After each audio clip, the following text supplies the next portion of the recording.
자, 이번 사건을 접한 누리꾼들의 반응은 어떨까요? 우선 신해철씨 의료사고도 그렇고 의사들은 환자 목숨이 우스운가라며 거듭되는 의료사고를 질책하는 목소리도 있었고요.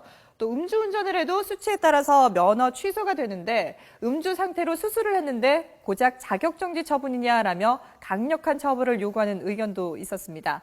또 만취한 레지던트 1년차에게 대신 수술을 시킨 선배 의사는 파면 안 합니까?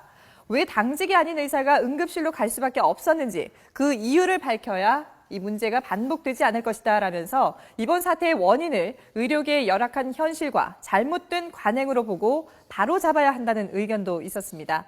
자, 그럼 여기서 술에 취한 의사에게 법적 책임이 없다는 부분을 좀 더 자세히 짚어보도록 하겠습니다.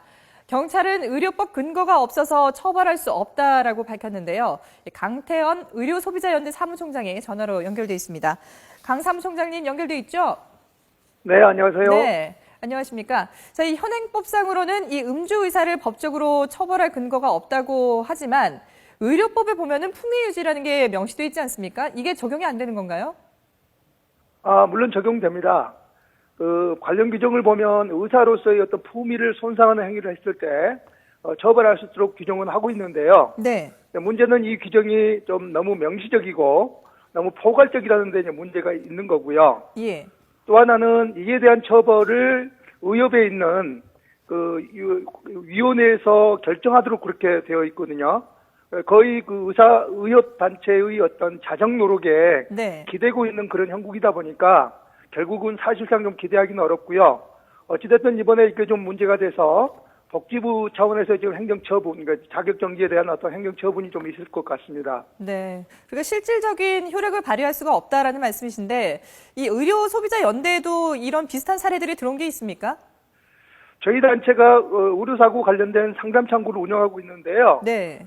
가끔 이게 치료 불만이나 의료사고 상담 중에 의사가 술을 마셨다거나 만취 상태에서 진료를 한 어떤 그런 사례들을 접수할 수 있었습니다. 네. 생각나는 사례를 말씀드리면 수술실에서 환자가 부분 마취 상태에서 수술을 받고 있는데 의사가 이렇게 만취를 했는지 술을 마신 상태에서요 혼자 횡설 수술하면서 이렇게 수술하는데 환자로서는 굉장히 이러다 내가 죽을 수도 있겠구나 그런 생각을 했다는 그런 저희가 사례도 좀 생각이 납니다. 예. 사실 이 환자의 생명을 다루는 의사들이 이렇게 술을 먹고 진료를 한다는 게 상식적으로는 잘 이해가 되지 않는데 결국 어쨌든 이런 일들이 있다는 것은 결국 입증을 해야 되는 문제가 남아있지 않습니까?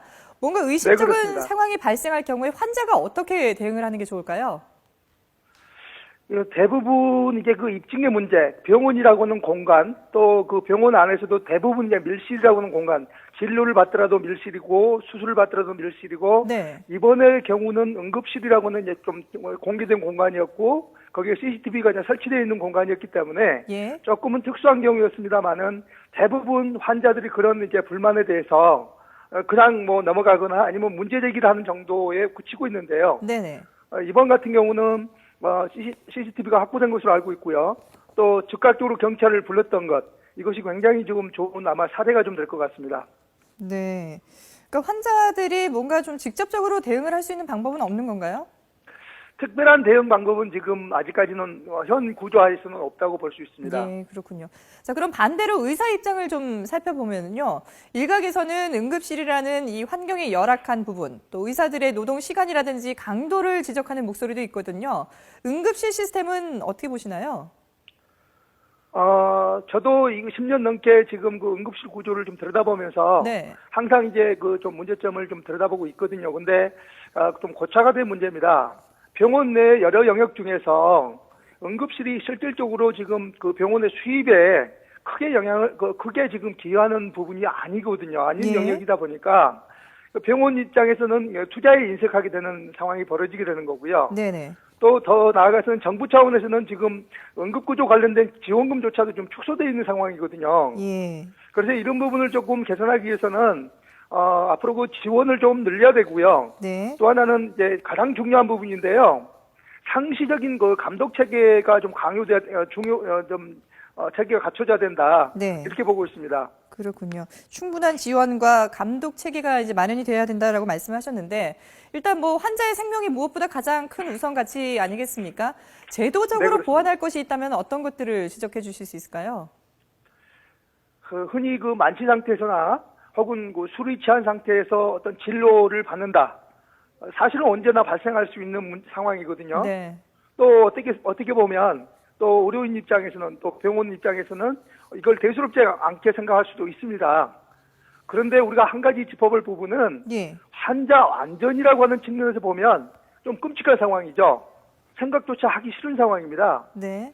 그런데 결국은 이런 상황에 놓이게 될 수 있는 환경이 문제인 거 아니겠습니까? 예. 더더욱 환자가 의식이 없거나 만약에 마취 상태에 있을 때 얼마나 무방비 상태가 되겠습니까? 네네. 그렇기 때문에 그런 상태에서 환자 안전을 확보할 수 있는 일테면은 뭐 CCTV를 설치한다거나 블랙박스를 설치해서 적어도 그 안에서 어떤 진료 행위가 있고 어떤 지금 상황이 벌어지고 있는 정도는 확인할 수 있어야 된다는 생각이 들고요. 네. 또 하나는 지금 포괄적이던 어떤 그 법 규정을 구체적인 법 규정으로 바꿔서 구체적으로 처벌할 수 있는 그런 어떤 처벌 규정을 상설해야 된다고 봅니다. 예, 알겠습니다. 강태현 의료소비자연대 사무총장으로부터 얘기 들어봤습니다. 오늘 말씀 고맙습니다. 네.